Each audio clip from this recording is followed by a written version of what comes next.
The Lord's Supper is a sacrament in which bread and wine are given and received as Christ directed to proclaim his death. First, do you realize communion is to proclaim Christ's death?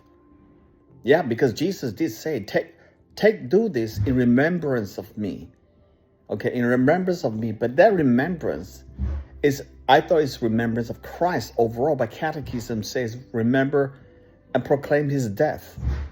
Fine, because that's why the blood is there, all this stuff, correct? And then those who receive the Lord's Supper in the right way share in his body and blood, share in his body and blood with all his benefits, not physically, but by faith, and become spiritually stronger and grow in grace. In other words, if you take the communion of the Lord's Supper, you will grow spiritually stronger and grow in grace. Wonderful. I just love the word grow in grace, which is kind of alien to me. Become spiritually stronger, I understand. But to grow in grace, that is kind of new to me.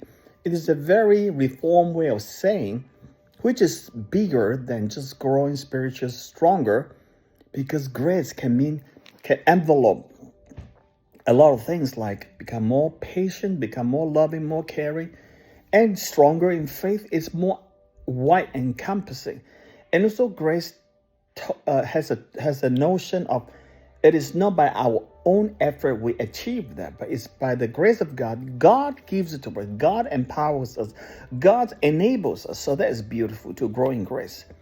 And then the thing about those who receive the Lord's Supper in the right way share in his body and blood with all his benefits. Now, share in his body and blood.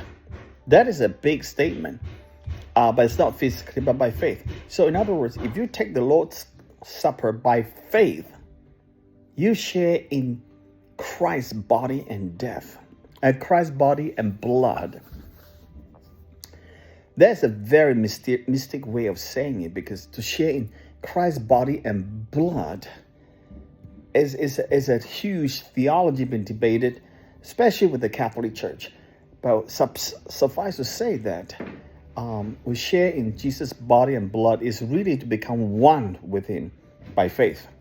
And that will make us grow spiritually stronger and grow in grace, because you're one in Christ. Like Jesus said, I'm the vine, you're the branch. Abide in me, you bear much fruit.